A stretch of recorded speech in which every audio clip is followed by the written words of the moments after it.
how to make pot holders today. Like, doesn't get much easier than a pot holder. Does that mean that a pot holder is a bad gift? No. What? Do your friends and family have like mutant hands and they can just hold hot stuff without pot holders?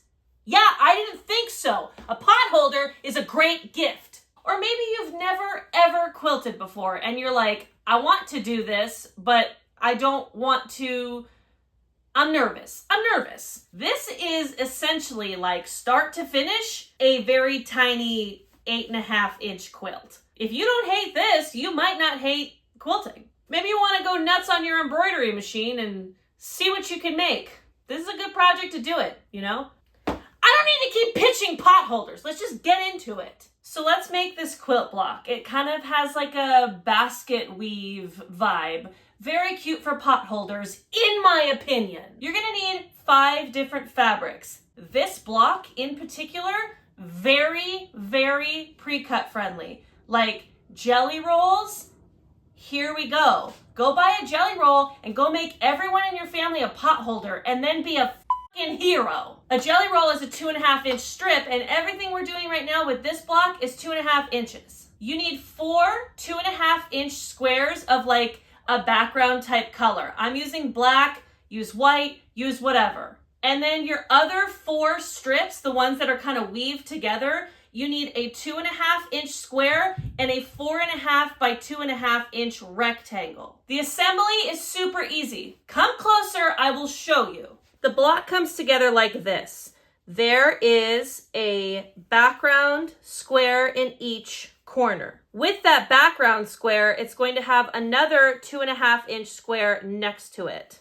This can be random. I don't really care what you do. You can also rearrange them once you see how everything looks. From there, you need to find your colorful squares, their little mates. So here's the blue one. I'm gonna put the other blue one as if it's going in a straight line. Here's this one. Here's this one's mate. Now look at this. This fabric is directional. It depends what direction it's at. I have it set like this where it's going up and down, but this one is going side to side. So I need to turn this so that it looks like one long string of fabric. So very important to pay attention to what you're doing. Here's the yellow guy, and here is the horse. So this is what the final product will look like. Once you have it set up like this, take a picture. Don't forget what it looks like. That phone that's in your hand right now, take a picture. Let's start sewing it together. You want to start with the 2.5-inch blocks first, folding them over right sides together, sewing a 1/4-inch seam here. This one, I'm going to sew a 1/4-inch seam. This one, a 1/4-inch seam. 1/4-inch seam. All right, I chain pieced these together. I used a brighter thread so that you could see where I was sewing, but don't do that on yours. Use a thread that makes sense with the fabrics you chose. I'm pressing my seams towards the darker fabric.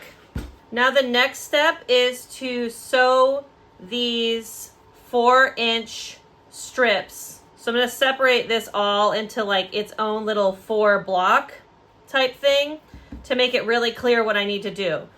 Right sides together, sew 1/4 inch. Right sides together, 1/4 inch. Right sides together, 1/4 inch. Right sides together. What do you think? 1/4 inch. Going to press my seams. All right, it's coming together. Next thing we want to do, right sides together on these blocks.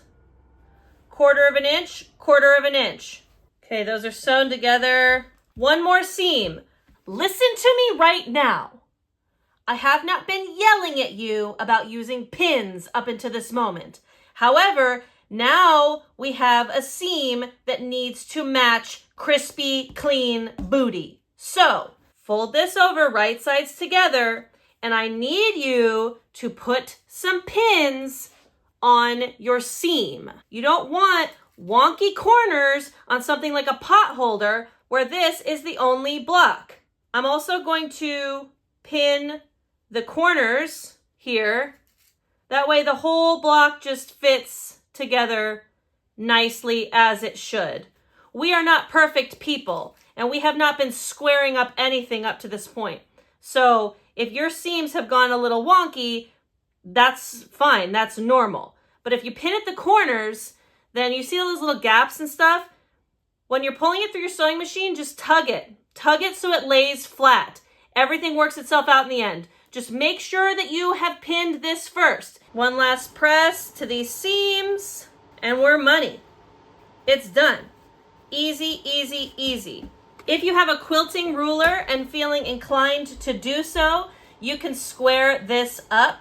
So the finished block here, the goal is 8.5-inch block, okay? If you want to skip the squaring off stage, you can, because like this is one block. You know, you're not making a whole quilt of these, so getting them like perfectly nice and square is not going to be like a game changer for you, but we got this far. Now that the front of your pot holder is done, let's quilt it. So these pot holders are made up of a cotton top, a cotton back, and then batting, a piece of towel, and batting. They're thick boys, but that's because we don't want people burning their hands. So the front and the back are getting quilted separately with their own pieces of batting. Could you quilt all of this together? Yeah, but you don't need to quilt that towel in there. Like, give your sewing machine a break. Just do everything separate. I find this easier. Here's something very important about every element of this pot holder. Your batting, your towel, your fabric, all of it needs to be 100% cotton, okay? Polyester melts with heat. So if you have someone grabbing a turkey out of the oven on Christmas morning using their brand new pot holders, Christmas morning turkey? Whatever, I don't know your life. You don't want their pot holders to start melting. That's not cute. There is a type of batting called Insulbrite that is made of polyester and is made for pot holders.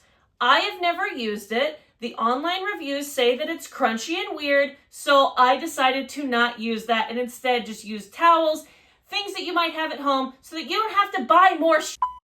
That's the whole point of this, isn't it? Pot holders are small. They don't use a ton of batting. So if you have other quilting projects and you have leftover batting that you didn't throw away, ding, ding, ding, here is the project for it. Here is some extra batting from a project that my mom just recently finished. She gives me all of her extra stuff, like I'm some sort of like raccoon that saves all these scraps. But like also, I am some sort of raccoon that saves all these scraps, so thank you. Make the piece of batting that you use bigger than the square.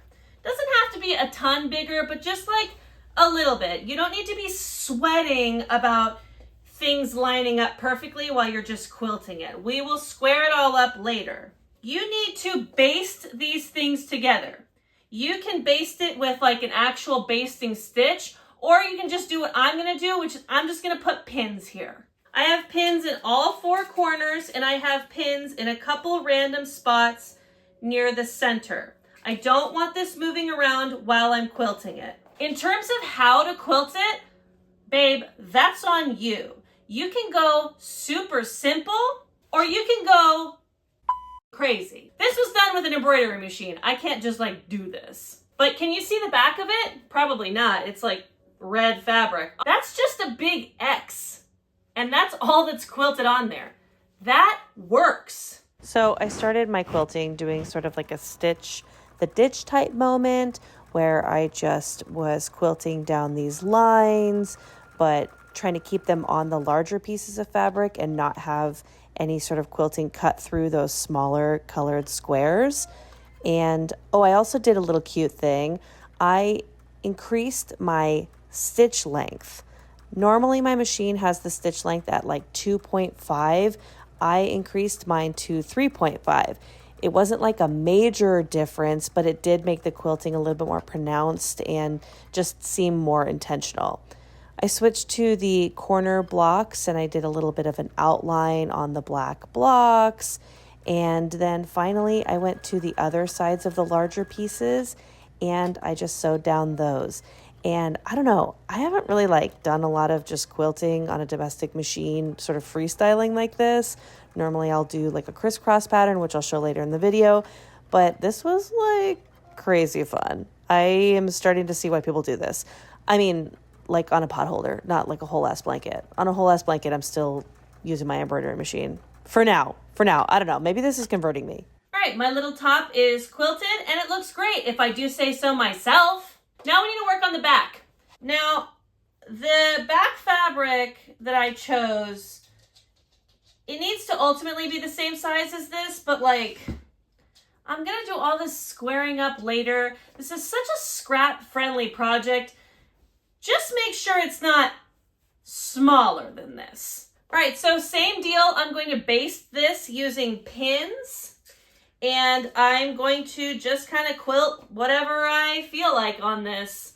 A type of quilting that's really easy to do on a domestic machine, but still looks kind of fancy, is doing kind of a X's crosshatch looking thing. So I'll go ahead and do that on this one. Let me show you how. Take a ruler, grab a pen that specifically is made to come off with heat, made for this, not just your random pen off your desk, okay? A pen that will come off with heat. I'm setting my ruler down, and you can either do it draw an X both directions and then measure however wide you want things from there, or honestly what I like to do is no particular, special angle required. Just putting my ruler where I want it, any random spot, draw a line. Hopefully you can see that on camera, but this is a pink pen. I got one line going this way, and then draw another line anywhere you want, going the opposite direction. And now with these two lines, I've established what my angle on this X's will be. So from there, if you have a sewing foot that has a little guide on it, then you can literally just sew this one and then use that guide to know where the next ones are. I don't have a sewing machine like that. So instead, I'm going to use my ruler. This ruler is 2 inches wide, and I'm just going to have 2-inch gaps between all of my spots. So I have my ruler lined up to that first line I made, and then I'm just going to draw here on the other side. And that's a 2-inch gap. And I'm going to do that again, over and over again. Line up my ruler to the last line that I made. I'm going to draw another line on the other side. Just repeating, repeating, repeating. There's all my lines from that direction. Now here's my line from this direction I made. It's a little difficult to hold the ruler flat when you have pins in, but just do your best. Great. Now I'm going to take this to my sewing machine, and I'm going to just sew along these lines that I have made here, and it's going to create this nice looking crosshatch pattern. Hot tip when you are doing a crosshatch quilting thing like this is you don't need to pick up your foot and cut your thread in between every single line. If you want to, you can pick up your foot, pivot your fabric, and then basically just connect those lines on the side in the batting. It's just going to be a lot faster that way. And just try to stay straight on those lines. I was attempting to stay super straight on these lines, but it was a little bit difficult when I was also reenacting the scene from Ghost with the tripod trying to sew. I'm going to iron off the pen that I put on here. Here's the T on these pens.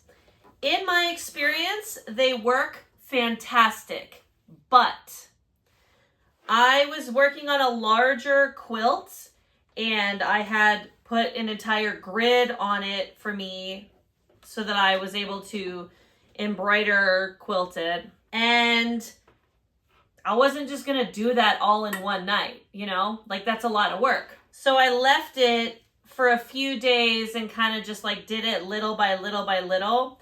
And I noticed after I went to iron off my grid that because it had sat for a few days, there was like white marks left behind. So that was a little frustrating, but for like immediate projects, it came right off. It's great. So we have the front, we have the back. We need now the final layer to go in between this to make this a nice, thick, hardy pot holder. It's already got 2 layers of batting. I mean, honestly, I don't think that you would burn the shit out of your hand if you were using it like this, but let's just one more step, you know? It's a homemade gift. We want to keep people safe using them. Now, you can use another layer of batting, cotton batting, or you can do what I'm going to do, which is if you have any sort of like old towels laying around, nothing that stinks, just like has lost its luster, you know, not as soft anymore. You're using it for a dog towel right now, like those types of towels. Cut into that thing. That's nice and thick. That is perfect for this. I have these white bath sheets from Costco that we've had for like, I don't know, 5 years. They've lived their life. They've done a good job. Now it's time for them to be repurposed. Just like with everything else, I'm sort of just going to like vaguely cut out how big this needs to be. The most important thing you can do right now is not make it too small, okay? When you're cutting into towels, sometimes they shed a little bit. So have your broom or vacuum ready to go. Bottom, towel, top. A yummy pot holder sandwich. Do you want to take a bite? Before I go in with the rotary cutter and start squaring this up to be the same size, because we are truly almost done, what I want to do next, because this is thicky, is I want to go in with a basting stitch and I want to baste around all 4 sides. I don't want to hit this with a rotary cutter and have it start moving around. That will make me mad. Your sewing machine should come equipped with a basting stitch option, but I don't know what kind of sewing machine you have, so you need to go on YouTube and search your sewing machine and basting stitch. Anyways, a basting stitch looks like this. See how far away they are? That's a normal stitch. Basting stitch. So see those super wide stitches? Those will be very easy to take out, but it's going to keep this all together when we are trimming and when we are binding, okay? So do this around all 4 sides. All right, this is basted and it is ready to be finally cut down to size. This is thick. How many times do I have to say that to you? So, take your time when you're cutting. I'm going to use a rotary cutter. I'm also going to use a quilting ruler to make sure that I have a straight edge. You can just use a regular ruler. Just keep your edges straight.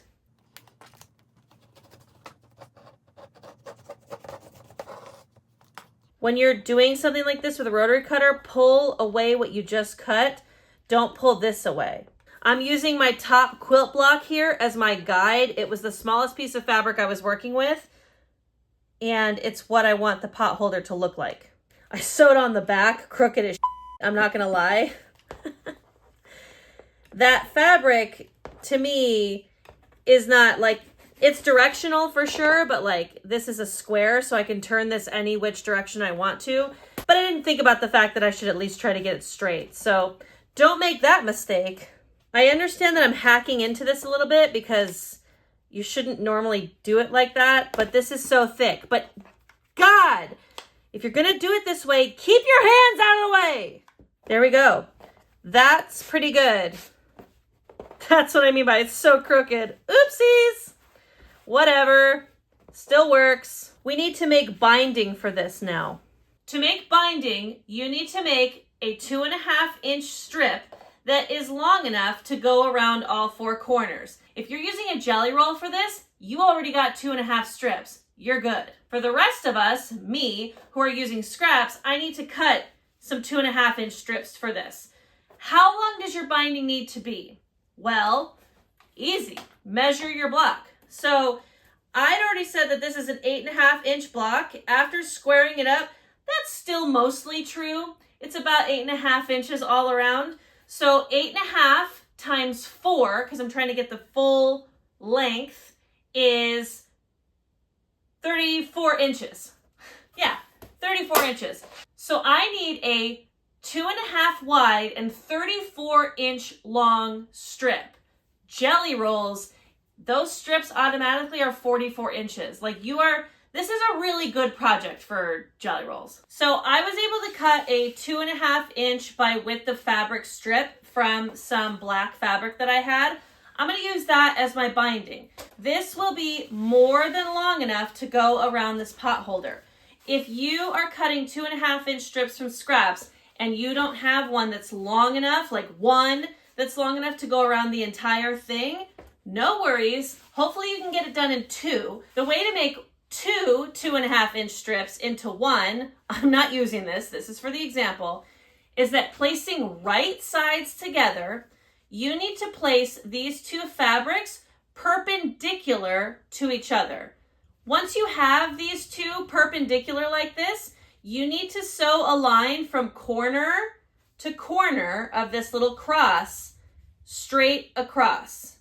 That line will allow you to fold your fabric up similar to this so that now you have one big long strip. Take your 2.5-inch strip and you need to fold it in half.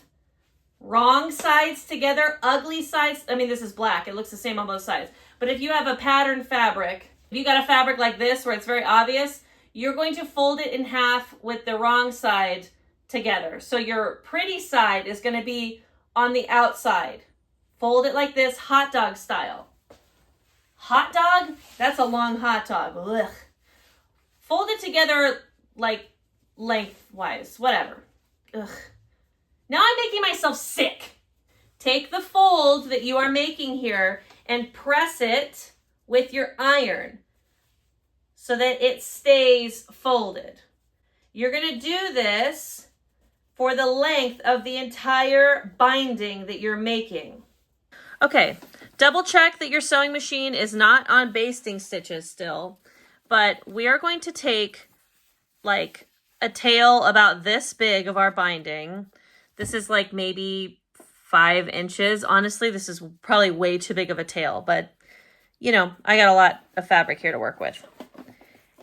And you are going to start sewing here. Raw edges, like not the fold, the raw edges to raw edges on the back. Whew, that was close. Raw edges together with a tail on the back. You're going to line it all the way up to the edge and using a 1/4 inch seam allowance. This is thick, go slow, but you're going to sew a 1/4 inch.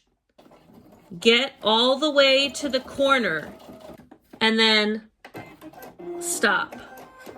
Now, take your binding piece here and you're going to fold it up at like a little triangle here.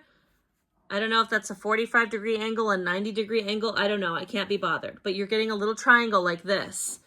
And then you're going to fold it back down so that it lays flat again. So that little triangle's under here and you're folding it back down. This is so that when we flip it over to the other side, our corners just look like nice. Mitered corners, I believe is what they're called. Or maybe they're not, and I'm wrong. And I'm going to do that at all 4 corners, and I will meet you when we get back to the same side we started on. Okay, so you're at the last edge before these start jumping into each other. Move out of the way, please. We need to join these together in a way that looks seamless. This is a small project. On a quilt, you can give yourself a ton more room. So if you didn't leave yourself enough room, honestly, I don't think I did, you can go ahead and kind of seam rip this back. Oh my God, I just cut the shit out of that. What the f? Oh no. This must be how that girl who like was curling her hair on YouTube felt when her hair fully pulled off her head. Whatever. This is not great, but it is fixable. In fact, we can fix it in this moment by having this ugly rip folded into this binding. But whoa. Be careful when you're seam ripping when it's this thick. My God. Anyways, moving on. We need to get a nice intersect point between these two that is the width of this binding. What? I know, right? That was a lot of words. This binding is 2.5 inches wide. So here's what I'm going to do. I'm going to take this piece and I'm going to just take it all the way up to where this one left off, and I'm going to trim it right there. Now, I need them to intersect the same amount of space that the binding is wide. I have this piece that I just cut off. I can use this as my guide. So I want a 2.5 inch width. Hold on, but I also want to make sure I'm eating up this ugly thing that I did here. So I'll take this and I'm gonna actually trim this bottom one to there. And then I'll take the top one and then I'll use this scrap that I'm using as a measurement tool.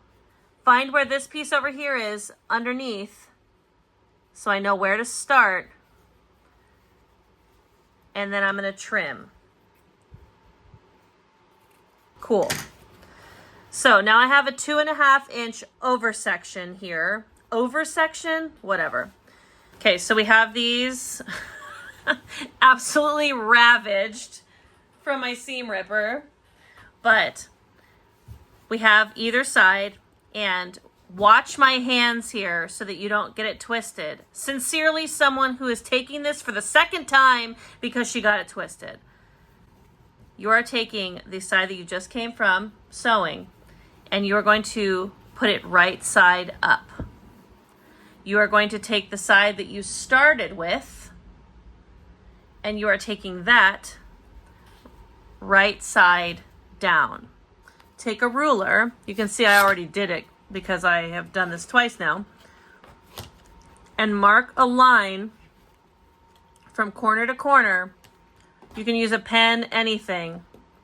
Once you have your line locked and loaded so that you're not wrestling with this the way that I clearly am, you need to put a pin on either side of your line.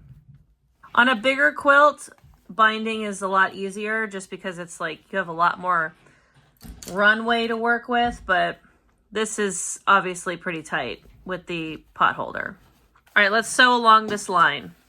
Now that my line is sewn, before you cut anything, just make sure, take your pins out and make sure your fold, I mean, this doesn't look nice, I'm aware of that, but it's folded and it will lay flat once it's trimmed. It's not twisted. I'm going to go in and I'm just going to trim this about 1/4 inch away from my seam. This fabric is so shredded. Lay this flat and you're going to go back and do that 1/4 inch and you're going to go all the way to the end.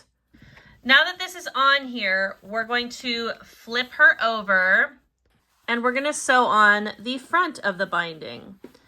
You're going to pull this tight over and you are going to come and sew, get out of here, little black thread. You are going to sew as close to the edge of this as possible, all the way around. So with my corner here, I sewed all the way up to the corner and I'm going to fold it over on the other side and I'm going to start sewing right here. Quick note about the basting stitches we did. I was going to pull these out once the whole thing was binded, but on this edge right here, my binding is actually going to fold over and cover the basting stitches. If yours does that, that's totally fine. Those stitches aren't hurting anybody, but just double check on the back that that is true, because I probably didn't like sew my basting stitches like super straight because they aren't going to be there forever. It didn't matter. So they're hidden all the way along here, but then they show up again. So I need to like make sure that I get these out before I sew over them.